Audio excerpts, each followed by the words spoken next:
तो भाई अब 11th का तुम्हारा सिलेबस ख़त्म हो चुका पूरा, अब हम 12th में आ चुके हैं। लेकिन 12th का सिलेबस स्टार्ट करने से पहले बहुत ज़्यादा ज़रूरी चीज़ें हैं कि हमारा पूरा का पूरा शेड्यूल क्या रहेगा, यानी कि हमारा जो भी हमारी क्लास का शेड्यूल रहेगा, क्लासेस कैसे चलेंगी, सारी चीज़ें क्या होंगी, वो सारी चीज़ों के बारे में जानना भी बहुत ज़रूरी है मेरे दोस्त। ठीक है, तो मैं तुम्हें पूरा शेड्यूल बता दे रहा हूँ। हालांकि तुम लोगों को मैं पहले बता भी चुका हूँ, मैंने पहले प्लानिंग में तुम लोगों को बताया भी था कि जैसे कि हमारी क्लासेस मंडे टू फ्राइडे चला करेंगी। ठीक है, मंडे टू फ्राइडे हमारी क्लासेस चला करेंगी। सैटरडे को हम टेस्ट लिया करेंगे। टेस्ट में हुआ क्या करेगा कि जो हमने मंडे से फ्राइडे जितने भी तरीके के सवाल सीखे हैं ना, उनमें से अच्छे अच्छे सवाल को छांट करके उस टेस्ट में दिया करेंगे। संडे आपका ऑफ रहा करेगा, सुनो, संडे ऑफ रहा करेगा। संडे को हम ऐसे ही में ऑन मतलब वो जो टेस्ट मैंने दिया है ना सैटरडे को, उसको मैं सॉल्व करवा दिया करूँगा। आप लोग अपने घर पे बैठ के मोबाइल पे देख सकते हो, ये सुविधा मिली है इससे हमें। यानी संडे एक तरीके से ऑफ नहीं है, लेकिन इधर नहीं आना है, घर से तुम अपने टेस्ट को चेक कर सकते हो। भैया जो सीरियस है अपनी पढ़ाई को लेकर के, वो बिल्कुल चेक करेंगे और वो क्लास भी लेंगे, है ना। तो अपने टेस्टों को तुम्हें खुद चेक करना, मैं नहीं करूँगा भाई। ठीक है, तो संडे का ये प्लान हो गया। इसी तरीके से हमारा पूरा टॉपिक ख़त्म होगा। जैसे ये तो अब मंडे टू फ्राइडे का हुआ। अब जैसे पूरा टॉपिक ख़त्म होगा हमारा, पूरा टॉपिक ख़त्म होने के बाद हम क्या करेंगे, टेस्ट लिया करेंगे पूरे टॉपिक का। पूरे टॉपिक में से अच्छे अच्छे क्वेश्चन जो हमारे एग्जाम में देखने को मिल सकते हैं, ऐसे हम क्वेश्चन तुम्हें दिया करेंगे। पूरा एक टेस्ट वो हुआ करेगा। और उस टेस्ट का जो टाइम या डे रहेगा, बातें नहीं पीछे मना किया ना बात करने को, जो टाइम रहा करो वो कुछ भी हो सकता है, कोई सा भी दिन हो सकता है। बस जैसे हमारा टॉपिक खत्म हुआ उसी के नेक्स्ट डे या एक दिन का गैप दे करके हम वो टेस्ट ले लिया करेंगे, है ना। तो एक टॉपिक खत्म, ऐसी इसी तरीके से हम पूरा सिलेबस खत्म करने वाले हैं। ठीक है, टेस्टों के साथ पूरा सिलेबस खत्म होते ही फिर हम क्या करेंगे भाई, जैसे हमारा सिलेबस पूरा खत्म हो गया, फिर हम लगाएंगे अनसॉल्व्स, यानी जो प्रीवियस ईयर के जो पेपर होते हैं ना, एग्जाम पेपर। ठीक है, सेम वही अनसॉल्व्स में दिए हुए होते हैं। तो हम क्या करेंगे, टॉपिक वाइज उनको सॉल्व करेंगे। सीधे बैठ जा भाई, अभी से थक गया। मैं तो थका नहीं। देखो, प्रीवियस ईयर के जितने भी पेपर होंगे ना, हम उनको लगाने वाले हैं।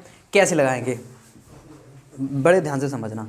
जैसे कि पहला टॉपिक का रिवीजन करने को दूंगा मैंने कि भाई टॉपिक के हिसाब से, टॉपिक कितना लेंथी है उस हिसाब से तुम्हें टाइम दिया जाएगा, 2 दिन का 3 दिन का। ठीक है, सिलेबस खत्म होने के बाद।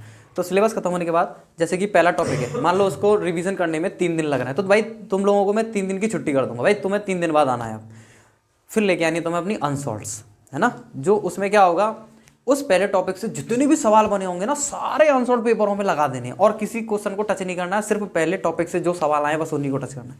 ऐसे धीरे धीरे हम सारे टॉपिकों को क्लियर करेंगे, पूरा रिवीजन हो जाएगा, पूरी अनसॉल्व लग जाएगी। फिर उसके बाद पूरा एक अनसॉल्व का सेट किया करेंगे, हम पूरा पेपर लाया करेंगे। फिर 3-3.25 घंटे का जो रहा करेगा वो हम लाया करेंगे लास्ट में, है ना। बड़ा खुश हो रहा है दोस्त। खुशी हमें भी हो रही है तुझे यहाँ देख करके मेरे प्यारे।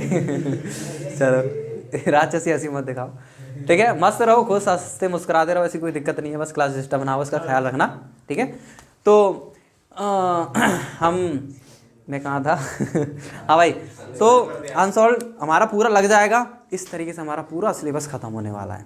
ठीक है भाई, ये हमारा पूरा शेड्यूल रहेगा, पूरा स्ट्रक्चर रहेगा। लेकिन मैं तुम्हें बता दूँ, हमारे जैसे कि तुम किसी भी क्लास में देख लो भाई, सब तरीके के बच्चे होते हैं।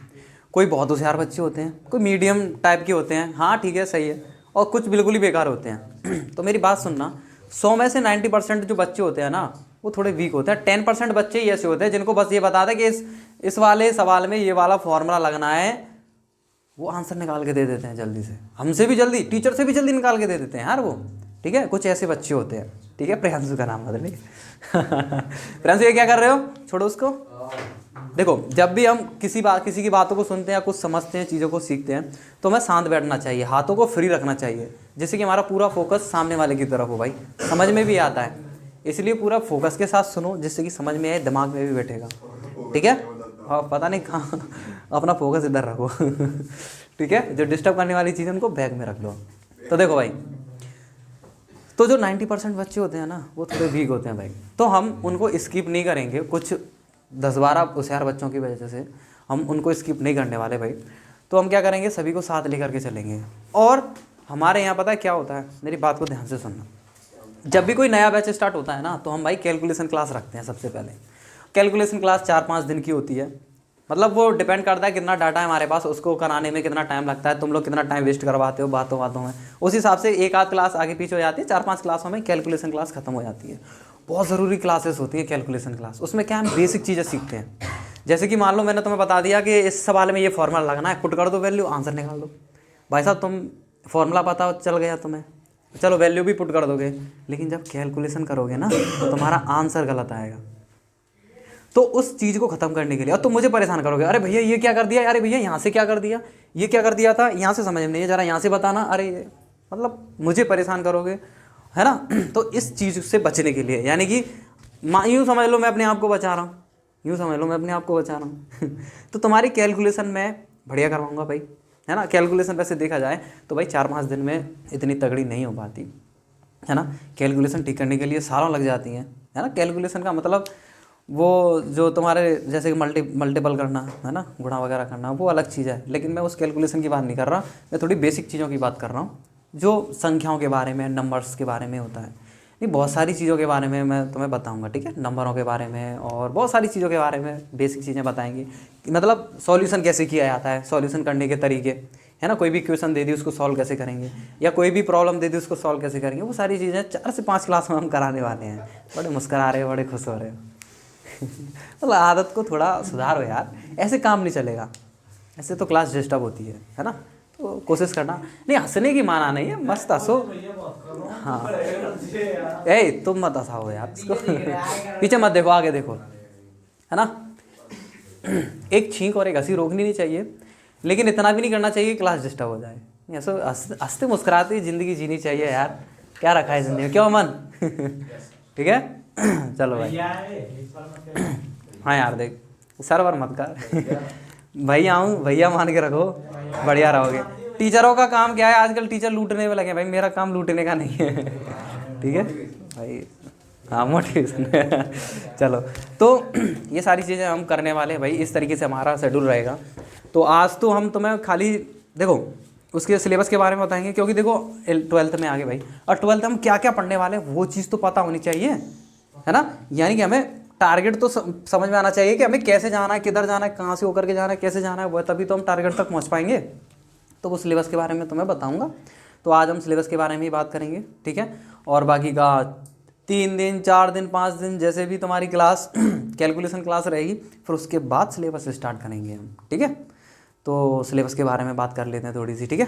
यानी सिलेबस में तुम्हारे में क्या क्या है, क्या क्या चीज़ें हैं, किस टॉपिक में कितने नंबर का आएगा, है ना, और लगभग कितना टाइम लगेगा सिलेबस वगैरह को होने का, तो वो सारी चीज़ें, ठीक है। चलो,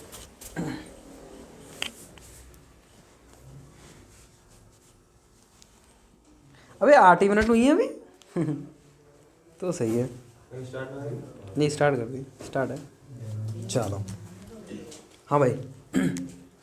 अब तुम लोगों को बता दें, जो पेपर आता है ना तुम्हारा, ठीक है भाई, लॉलीपॉप गिर गई। गिर मत बेटा, कोई बात नहीं, कट कर देंगे भाई, सीन कट कर देना ये वाला। चलो।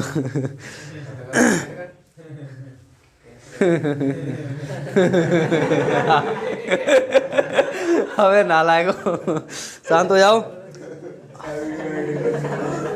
भाई, इतनी एडिटिंग मत करवाओ। भाई इतनी ज़्यादा एडिटिंग करवाओगे यार, टाइम क्यों बर्बाद करवा रहे हो। चलो बात कर लेते हैं किस टॉपिक में से कितना आएगा और कितने नंबर का आएगा, वो सारी चीज़ें। तो सबसे पहले हम बात करते हैं पेपर की। जैसे कि 10th क्लास में तुमने बोर्ड एग्जाम दिए थे, तो 70 नंबर का रिटन आया था, 30 नंबर का प्रैक्टिकल आया था, जिसमें से पास होने के लिए 70 में से कितने लाने पड़ते थे, 23, और 30 में से 10 नंबर लाने पड़ते थे, तब जा करके 33 पर हम पास होते थे। लेकिन 12th में क्या है कि 12th में प्रैक्टिकल नहीं होता। यानी जो तुम्हें फ्री के नंबर स्कूल की तरफ से 28, 29, 30, किसी किसी को तो 30 मिलते थे सब में, है ना। प्राइवेट स्कूलों की बात कर रहा हूँ, गवर्नमेंट की तो मुझे नहीं पता। प्राइवेट में अच्छे खासे नंबर मिल जाते हैं। आपस में बातें ना करें प्लीज़, है ना, वरना घूसा यहीं से फेंक के देंगे और फिट हो जाओगे, ठीक है भाई।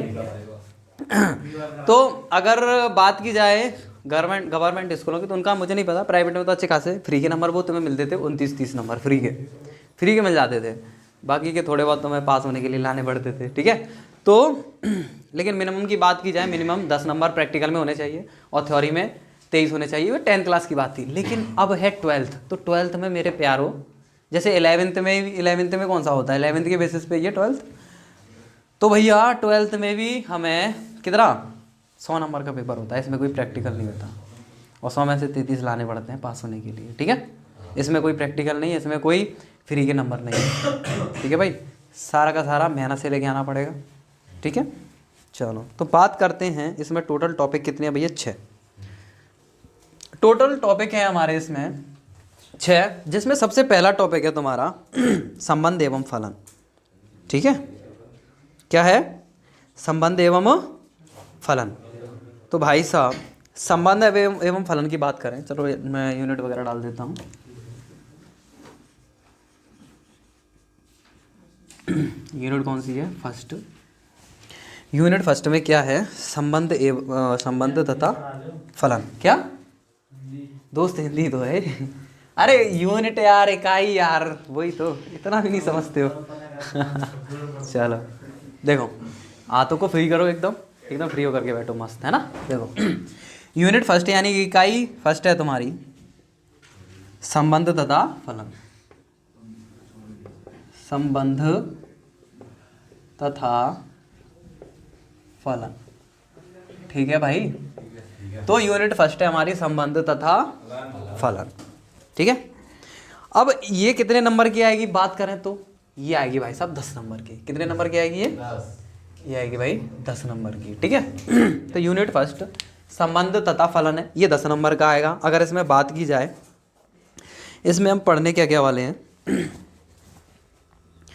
तो संबंध तथा फलन में हम संबंधों के प्रकार पढ़ेंगे, स्वतुल्य, सम्मित, संक्रामक तथा तुल्यता संबंध, एकैकी तथा आच्छादक फलन पढ़ेंगे, ठीक है। संबंध में फलन में फलन कौन से हैं, एकैकी तथा आच्छादक।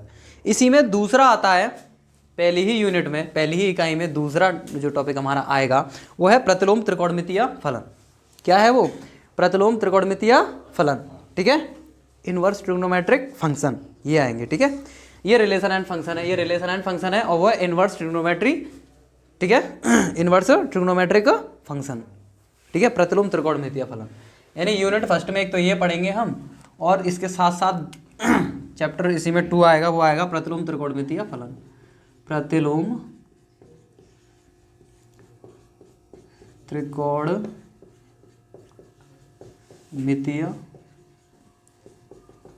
फलन, ठीक है, जिसे इंग्लिश में कहते हैं इनवर्स ट्रिग्नोमेट्रिक फंक्शन, ठीक है, प्रतिलोम त्रिकोणमितीय फलन। ये दोनों 10 नंबर के आने वाले हैं भाई, ठीक है। अच्छे खासे क्वेश्चन इनमें देखने को मिलते हैं। और बात की जाए कि भैया लेवल कैसा रहेगा, हाँ मैं तुम्हें बता दूं, सिलेबस पहले से बहुत कम हो गया है। कम के साथ साथ प्लस पॉइंट ये तुम्हें मिला है कि बहुत ही ज़्यादा इजी हो गया है। पहले जो हमारे डाउट बनते थे ना, हम जब पढ़ते थे सिलेबस बहुत ज़्यादा था, जब हमारे डाउट बनते थे वो सारी डाउट वाली चीज़ें तो ख़त्म ही कर दी। यानी कि सिलेबस इतना रह गया है, खुद एनसीईआरटी ये बोल रहा है कि हम सिलेबस में बस इतना रखेंगे जो तुम्हारी व्यवहारिक ज़िंदगी से रिलेटेड हो, हमारी ज़िंदगी में बातें चीज़ें होती रहती हों, उन्हीं बातों से रिलेटेड सिलेबस हम रखेंगे। एनसीईआरटी ने कहा है, ठीक है। तो इनमें भी बहुत बेसिक चीज़ें पूछी जाएंगी, यूँ समझ लो सिलेबस बहुत कम हो गया है। एनसीईआरटी बेस पे ही हम पूरा सिलेबस करवाने वाले हैं। हाँ, इससे पहले हम क्या करते थे, बहुत तगड़ी किताबें करवाते थे भाई साहब, मतलब 3 4 किताबों का मटेरियल लेकर के मैं 10th और 12th की तैयारी करवाता था। लेकिन अब ऐसा कुछ बचा ही नहीं है यार, क्योंकि सिलेबस बहुत इजी हो गया है, पेपर भी बहुत इजी आने वाला है। तो इससे अब थोड़ा प्लस लेकर के हम करवाने वाले हैं, इतना तगड़ा नहीं करवाएंगे जितना पहले करवाते थे, थोड़ा अब सॉफ्टनेस दिखाएंगे, तुम्हें भी रिलैक्सेशन मिलेगा, इसका फ़ायदा मिलेगा, लेकिन इससे थोड़ा तगड़ा ही कराएंगे, है ना। क्योंकि कहते हैं ना कि पूरी एसएससी की तैयारी करो तब जा करके ग्रुप डी पास होता है। तो वही एसएससी वाली तैयारी हम करवाएंगे और ये ग्रुप डी पास करवाएंगे, ठीक है। एक तरीके से ये कहानी है। तो बेसिक चीज़ें आएंगी, कोई इतना तगड़ा नहीं है यार, बहुत बेसिक चीज़ें रह गई। ये जो फंसाने वाली चीज़ें थी ना वो तो ख़त्म ही हो गई, ठीक है भाई। ये 10 नंबर का आएगा। बात करें दूसरी यूनिट की, दूसरी इकाई की, तो दूसरी यूनिट है तुम्हारी बीजगणित, ठीक है, अलजेब्रा, बीजगणित, ठीक है भाई साहब, ठीक है, अलजेब्रा। अब बीजगणित कितने नंबर की आएगी भाई, बात इसकी करते हैं तो, ठीक है भाई साहब। बीजगणित आएगी तुम्हारी 15 नंबर की, ठीक है। बीजगणित कितने नंबर की आएगी मेरे दोस्त, 15 नंबर की। अब बीजगणित के अंदर हम पढ़ने क्या क्या वाले हैं, नाम तो इसका बीजगणित है, लेकिन इसके अंदर हम पढ़ने क्या क्या वाले हैं, तो भाई मेरे इसके अंदर हम पढ़ने वाले हैं आव्यूह और सारणिक। क्या? आव्यूह और पढ़ने वाले हम और पढ़ने वाले हैं सारणिक। ठीक है? कैसी आवाज निकाल रहा है ऐसी आवाज निकालते हो नालायक हो। आव्यूह और सारणिक नहीं भाई इतनी एडिटिंग मुझसे नहीं होगी, रखना पड़ेगा मुझे मजबूरन ये सारी चीज़ें। ठीक है, एडिटिंग स्टार्टिंग और लास्ट में की जा सकती है, बीच में नहीं की जा सकती। मैं बीच में नहीं करूँगा बिल्कुल भी, इसलिए आवाज़ मत करो बीच में, है ना क्योंकि पता नहीं चलता ना, अगर वीडियो लंबी हो जाती है तो उसमें पता नहीं चलता यार कितना टाइम, क्योंकि फिर उसको देखने में पूरा 1 घंटा लग जाएगा। इस तरीके से 4-5 घंटे में एक वीडियो एडिट हो पाएगी, इसलिए हमारे लिए दिक्कत मत करवाओ। बस थोड़ा स्टार्टिंग और लास्ट में हम एडिट कर सकते हैं, बीच में नहीं कर सकते, है ना। इसलिए सपोर्ट करो भाई, तुम लोग भी नालायक हो राक्षस प्रकृति मत दिखाओ, आओ शांत हो जाओ हाँ भाई तो आव्यूह और सारणिक 2 चीज़ें हम पढ़ने वाले हैं जो 15 नंबर के आएंगी। बीजगणित के अंदर सिर्फ यही चीज़ें हैं। ठीक है, सीधे बैठ जा, है ना, कान पे पड़ जाएगा वरना। दूसरी यूनिट ये है भाई, दूसरी इकाई ये है। हाँ भाई, अब आती है मोस्ट इम्पोर्टेंट, सबसे तगड़ी यूनिट नंबर 3। भाई साहब ये है खतरनाक, क्योंकि इसके ये मैं बता दूं 44% नंबर इसी से मिलेंगे। 100 में से 44%, यानी कि 100 में से 44 नंबर की तो यही आती है। सबसे बड़ी यही है, जिसको शुद्ध हिंदी में कहते हैं कलन। क्या कहते हैं भाई साहब? इसको शुद्ध हिंदी में कहते हैं कलन। ठीक है, अब रिपीट ना करें, है ना, डिस्टर्बेंस ना करें। ठीक है, इसको क्या कहते हैं? कलन। भाई साहब ये आएगी पूरी 44 नंबर की। तो भाई साहब ये मोस्ट इम्पोर्टेंट है। और जब हम अपना मैथ हमारा सिलेबस स्टार्ट होगा ना कैलकुलेशन क्लासों के बाद, तो सबसे पहले हम कराएंगे बीजगणित। बीजगणित में कराएंगे आव्यूह और सारणिक, फिर उसके बाद कराएंगे कलन। इन दोनों चीज़ों को, इन दोनों टॉपिकों को तो सबसे पहले निपटाने वाले हैं हम। बाकी के तो छोटे छोटे टॉपिक हैं जिनको तो हम ऐसे ही करते रहेंगे। बड़े बड़े टॉपिकों को सबसे पहले हम खत्म करने वाले हैं, फिर छोटे छोटे की बारी आएगी। यानी आधी सी टेंशन हम खत्म करने वाले हैं पहले ठीक है भाई। अब बात आती है कलन में हम पढ़ने क्या क्या वाले हैं फिर? सततता तथा अवकलनीयता। नंबर 1 इसके अंदर हम पढ़ेंगे सततता तथा अवकलनीयता, कंटिन्यूटी एंड डिफरेंशिएबिलिटी। ठीक है, सततता तथा अवकलनीयता, कंटिन्यूटी एंड डिफरेंशिएबिलिटी। ठीक है, डिफरेंशिएशन जिसे कहते हैं। ठीक है, हाँ बोलो। सततता और अवकलनीयता जब हम पढ़ाएंगे ना तब तुम्हें और समझ में आएगा। सततता को बोलते हैं कंटिन्यूटी, अवकलनीयता को बोलते हैं डिफरेंशिएबिलिटी। बात समझ में आई? ये है इसका पीडीएफ मैं ग्रुप में डाल दूंगा, है ना, वहाँ से तुम लोग देख लेना। अभी इतना लिखने की ज़रूरत नहीं है, मैं बस समझा दे रहा हूँ सिलेबस को। ठीक है, पीडीएफ निकाल करके तुम लोग घर पे आराम से चेक कर सकते हो। सिलेबस को देख जरूर लेना क्या क्या तुम्हारे सिलेबस में है। वैसे तो जैसे जैसे सिलेबस होता जाएगा तुम्हें चीज़ें याद होती जाएंगी कि हमारे सिलेबस में ये है, ये है। हाँ बिल्कुल बिल्कुल, बोल तो दिया ठीक है भाई। तो सततता तथा अवकलनीयता समझ में आया। और इसके बाद हम पढ़ेंगे अवकलनों के अनुप्रयोग, यूजेस ऑफ डिफरेंशिएशन। अवकलनों के अनुप्रयोग यानी इनका यूज़ कहाँ किया जाता है, आखिर ये क्या चीज़ है, इसके बारे में जब हम ये टॉपिक आएगा तब सब सारी चीज़ें समझाएंगे। बड़ी बारीकी से चीज़ों को समझने वाले हैं और पढ़ने वाले हैं। ठीक है भाई, चलो अगला इसमें हम पढ़ेंगे क्या? समाकलन। क्या? इंट्रीगेशन। क्या? इंट्रीगेशन, समाकलन। ठीक है, अगला टॉपिक है समाकलन। अरे वाह, अरे सबास, तू तो इंग्लिश बोलना सीख गया यार, मुझे भी सिखा दियो। मुझे खुद नहीं आती, मैं खुद युगांडा वाली इंग्लिश बोलता हूँ युगांडा वाली इंग्लिश। युगांडा एक जगह का नाम है, वहाँ की इंग्लिश बहुत खतरनाक है भाई साहब। चलो, समाकलन के बाद चौथी चीज़ इसमें हम पढ़ने वाले हैं वो है समाकलनों के अनुप्रयोग। ठीक है, यूजेस ऑफ इंट्रीगेशंस, समाकलनों के अनुप्रयोग। चौथी चीज़ इसमें हम कलन में ये पढ़ेंगे। बात समझ में आई कि नहीं भाई? ठीक है, तो समाकलनों के अनुप्रयोग में भी एक अनुप्रयोग पढ़ेंगे और साथ ही साथ अवकल समीकरण भी पढ़ेंगे। अवकल समीकरण भी पढ़ेंगे। जैसे खैर टॉपिक आएगा यार, उसी में तुम ढंग से समझ लेना हो क्या समझाओ तुम्हें, ठीक है। चलो ठीक है, पीडीएफ में से देख लेना। चलो तो अवकल समीकरण वगैरह वो सारी चीज़। अवकल समीकरण में क्या होता है, हाँ मैं बता दे रहा हूँ। अवकल समीकरण में तुम्हें डिफरेंशिएशन भी करने को मिल जाएगा और इंटीग्रेशन भी करने को मिल जाएगा।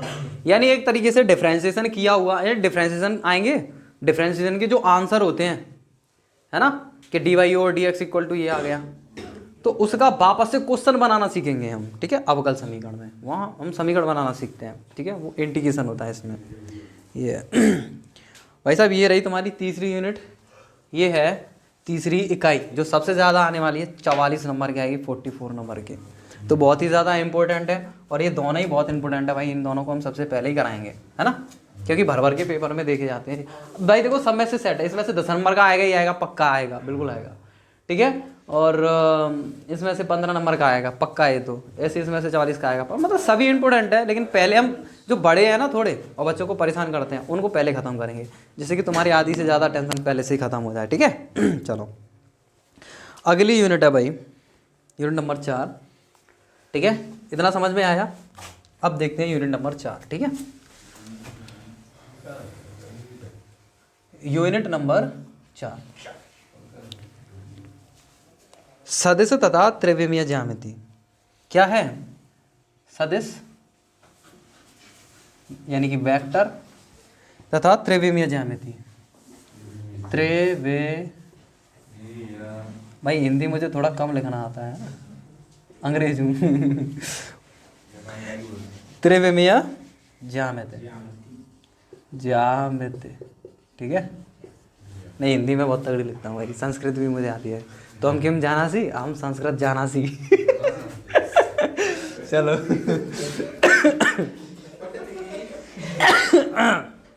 शांत हो जाओ, नालायक हो, देखो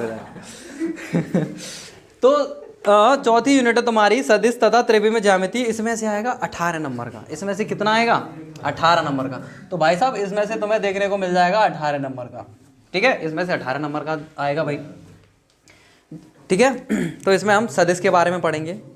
सदिश यानी वेक्टर, अरे तुमने फिजिक्स में भी पढ़ा होगा, वेक्टर क्वांटिटीज वगैरह पढ़ी हैं, सदिश राशियां वगैरह, तो कुछ कुछ इनसे रिलेटेड ही कुछ क्वेश्चन है भाई ये सदिश में, ठीक है।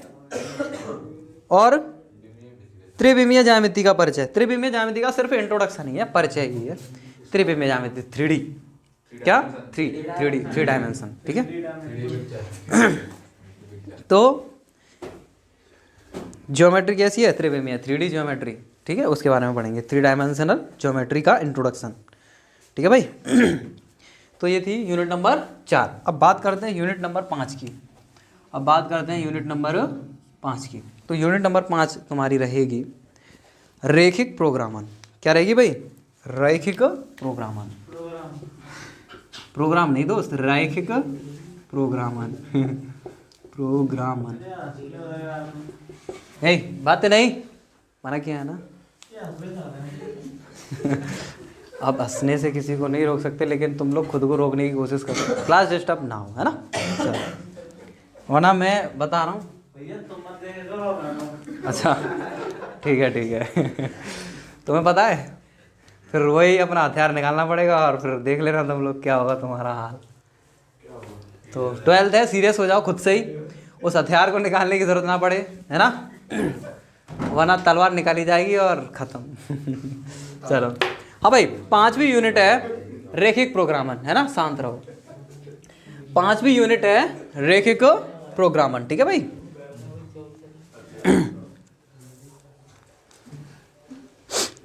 और ये आएगा आपका 5 नंबर का, ये सिर्फ 5 नंबर का आएगा भाई रैखिक प्रोग्रामन, ठीक है। इसको नहीं करेंगे, मना किया ना ज़्यादा बोलने को, क्यों बोल रहा है भाई, मान जा यार क्या। ये आएगा भाई 5 नंबर का, ठीक है।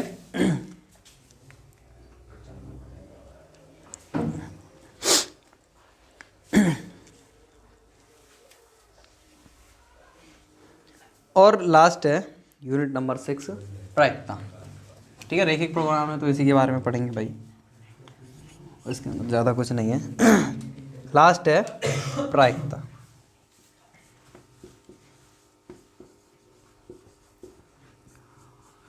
और मेरे भाई मेरे दोस्तों, प्रायिकता आएगी तुम्हारी 8 नंबर की, ठीक है। प्रायिकता आएगी 8 नंबर की। अगर तुम इनको ऐड करोगे तो तुम्हें मिलेगा इनको जोड़ करके पूरे 100, ठीक है। और हमारा टारगेट वही है 100। हमारा टारगेट क्या है? 100। हमारा टारगेट वही है दोस्त, यानी हमें 100 में से 100 ही लेके आते हैं, ठीक है। तुम में से ही लास्ट बार में तुम में से ही लास्ट बैच में 10th क्लास में कितने आया था? 99।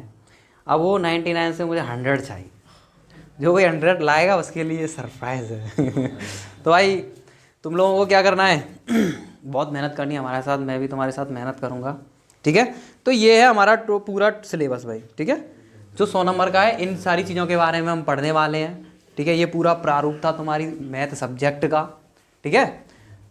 हाँ यही है। अब मेरी बात सुनो ध्यान से, देखो अभी क्या है, बोर्ड एग्ज़ाम आने वाले हैं, ठीक है। 10th 12th वालों के आने वाले हैं ना, लेकिन हमारे कौन से हैं? 2024-25। हमारा टारगेट है 2024-25 वाला, है ना। लेकिन जो तैयारी कर रहे हैं, जो रिवीजन कर रहे हैं, अगर उनमें जो हमारे लास्ट बैच में जो बच्चे थे ना, मैं तुम्हें उनकी बता रहा हूँ, उनमें से जिन्होंने नोट्स बनाए थे उन्हें बिल्कुल भी इतनी सी भी दिक्कत नहीं आ रही रिवीजन करने में, क्योंकि वो अपने हाथों से उन्होंने सजा करके बनाए थे भाई साहब, धीरे धीरे अपने हाथों से बनाए थे। देखते उनके समझ में आया था कि उन्होंने यहाँ पे क्या लिखा था, क्या किया था। देखते ही वो समझ जाते हैं कि हाँ यहाँ ये होगा, यहाँ पर ये होगा। वो फ़ायदा उनके नोट्स बनाने का। मुश्किल से 1 घंटा लगता होगा एक टॉपिक का रिवीजन करने में। देख ऐसे ठीक है हटाओ, ये ऐसे हो रहा है ठीक है हटाओ। उन्हें इतना फ़ायदा मिल रहा है अपने हाथों से नोट्स बनाने का, रिवीजन करने के लिए बोर्ड एग्ज़ाम के टाइम, ठीक है। तो भाई, और जिन्होंने नोट्स नहीं बनाए उनकी हालत इतनी ख़राब हो रही है, मैं बता रहा हूँ। आंसर लगवा रहा हूँ मैं 12th और 10th वाले बैच में, जो अब 2023-24 में जो एग्ज़ाम देंगे। भाई साहब जिन्होंने नोट्स वगैरह नहीं बनाए थे, मेहनत नहीं की थी, आ भी नहीं रहे हैं। वो डर रहे हैं मुझसे, मैं तोड़ दूंगा फिर उनको, हाँ मगा। तो यही कहानी तुम्हारी होने वाली है भाई साहब। जितना मैं आज की क्लास में मैंने इतना करा दिया है, तो ये भी तुम्हें क्या करना है, अपनी नोटबुक में आज ही नोट करना है। ऐसे नहीं कि भैया कल कर लेंगे, थोड़ा सा ही तो था।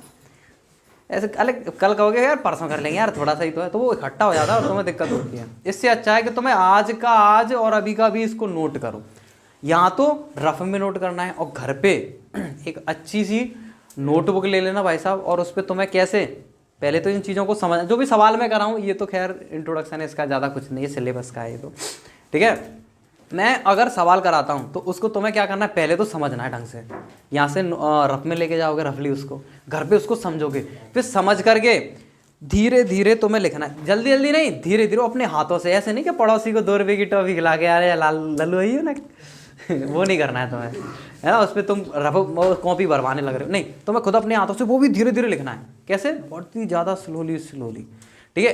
फ़ायदा क्या होता है इससे? धीरे धीरे लिखने से फ़ायदा ये होता है कि तुम्हारे दिमाग में वो चीज़ें बैठेंगी, धीरे धीरे समझ में आएगा। जब तुम दोबारा से उस कॉपी को खोलोगे ना, अपने हाथों से लिखी हुई को, देखते ही समझ जाओगे कि तुमने यहाँ क्या किया था, और तुम्हारे सारे के सारे डाउट क्लियर भी होंगे साथ ही साथ। वैसे तो हम कोशिश करेंगे डाउट ना रहें, लेकिन जब तुम फेयर बनाओगे ना तो तुम्हारे डाउट भी निकल के आएंगे कि भैया यहाँ क्या किया था, है ना। वो सारी चीज़ें कह रहे यहाँ क्या किया था, क्या नहीं किया था, वो सारी चीज़ों की नौबत शायद तुम्हें ना आए, क्योंकि हम शुरुआत से ही ऐसा करेंगे। कैलकुलेशन क्लास वगैरह रखेंगे कि यानी चीज़ों को सॉल्व कैसे किया जाता है, वो सारी चीज़ें हम रखेंगे, सही आंसर कैसे लाएं, ठीक है। ऐसे तो ये सारी चीज़ें रहने वाली हैं, ठीक है। तो भाई अभी 3-4 दिन जो भी है बहुत ही ज़्यादा ज़रूरी है तुम्हारे लिए आना, खासकर जिनका बेसिक बहुत ही ज़्यादा वीक है। क्या हुआ बोलो? हाँ टोटल चैप्टर इतने ही है मेरे दोस्त इतने कम से ही है ना, इन्हीं के अंदर है दोस्त, और भी इन्हीं के अंदर पढ़ने वाले हैं बहुत सारी एक्सरसाइजेस। टेंशन ना ले, इतना ही ज़्यादा नहीं है, देखो सिर्फ इतने ही तो है। देखो अब बात आती है भाई टाइम कितना लगेगा इनको ख़त्म कराने में, मैं तुम्हें बता दे रहा हूँ भाई। देखो सिलेबस अब इतना ज़्यादा भी नहीं है ना, और ईजी भी कर दिया है। तो टाइम जैसे हम पहले हमारे यहाँ 8 से 9 महीने लग जाते थे, है ना। कितना टाइम लगता था? 8 से 9 महीने लगते थे। लेकिन अब क्या है कि सिलेबस थोड़ा कम हो गया है और ईजी भी हो गया है, तो 1 महीना कम हो सकता है बस, ज़्यादा से ज़्यादा। यानी 7 से 8 महीने में तुम्हारा सिलेबस हम ख़त्म करा देंगे विद टेस्ट सीरीज़, ठीक है भाई। इस चीज़ को याद रखना, क्योंकि बिना टेस्ट के कुछ भी नहीं है, ठीक है। और तो मत बोला करो, है ना, ना पिट जाओगे खाऊंगा। मना किया है ना, क्लास डिस्टर्ब क्यों करते हो।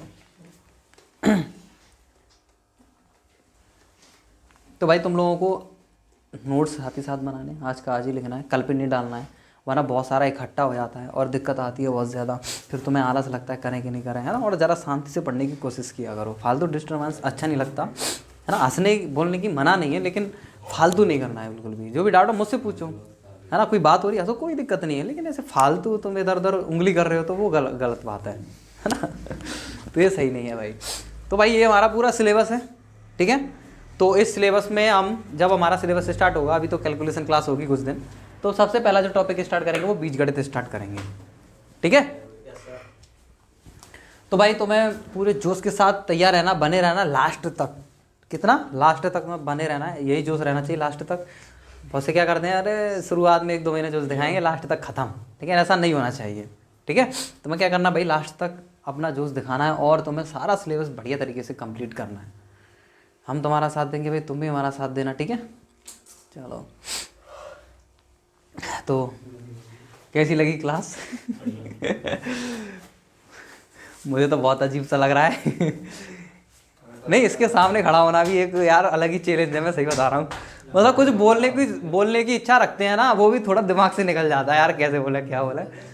जैसे तुम्हें भी थोड़ा अजीब सा लग रहा होगा कि एकदम से पता नहीं क्या ये प्रोजेक्टर सा लगा दिया भैया आपने बीच में, कैमरा सा लगा दिया है, क्या है ये, है ना। नहीं क्या, नहीं फोकस तुम्हारी तरफ ही होगा, ये गया भाड़ में। फोकस तुम्हारी तरफ होना चाहिए। जो सामने वीडियो देख भी रहा होगा ना हमारा, उसको ये नहीं फील होना चाहिए कि वो ऑनलाइन पढ़ रहा है, वो उसे लगना चाहिए ऑफलाइन ही पढ़ रहा है तुम्हारे साथ बैठ करके, ठीक है। वो वाली फील नहीं आनी चाहिए, ठीक है भाई।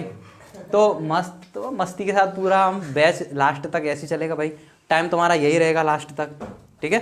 टाइम चेंज कितना हो सकता है मैं तुम्हें बता दूं। जैसे कि तुम्हारे स्कूल है ना, अगर तुम्हारे स्कूल की छुट्टी जैसे कि होती है, अभी कितने बजे होती है तुम्हारी स्कूल की छुट्टी?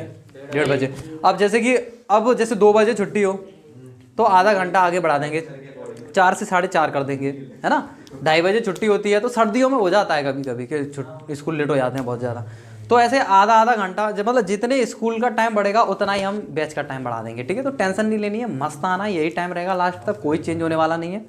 पूरे फोकस के साथ पढ़ना भाई साहब, ये 12th है ना। मैं कोशिश करूंगा सिलेबस जल्दी से जल्दी खत्म कराने की, जिससे कि तुम्हारा दोबारा से इसका रिवीजन हो सके। मैं चाहता हूँ, मतलब स्किप तो कोई क्लास होनी नहीं चाहिए कि 11th को स्किप कर दो, 9th को कर दो, नहीं। 9th की भी मैथ करनी है, 11th की भी करनी है ना। लेकिन मैं चाहता हूँ 10th और 12th की जो मैथ है वो कम से कम 2 बार हो जाए, कि 2 बार में क्या होता है कि बहुत अच्छी तरीके से हमें मैथ आ जाती है ना, ये होता है। तो कोशिश रही हमारी, तो हम कोशिश करेंगे इस बैच को जल्दी से जल्दी एंड तक ले जाने की। अभी तो पहला दिन है, एंड की बात कर रहे हैं। कोशिश करेंगे फिर दूसरा बैच ही तुम्हारे लिए मिल सके। क्या बात है प्रियांशु, क्या हुआ, कैसे एनर्जी निकल रही है क्या? हाँ भाई, डंडा लेके आना पड़ेगा ऐसा लग रहा है। चलो कोई बात नहीं। हाँ भाई, अभी आगे नाम दे दूंगा। दिख नहीं रहा वायरलेस माइक है, उससे तो कनेक्ट नहीं है, वायरलेस माइक है। आ जाएंगे हम तो, आवाज़ वहाँ तक जाएगी प्रॉपर एकदम। कोई दिक्कत? कैसे तेरे दांत ज़्यादा निकल रहे हैं दांत पे प्रियांशु? क्यों शांत नहीं बैठ पा रहा है तू भी शांत नहीं हो रहा है नालायक।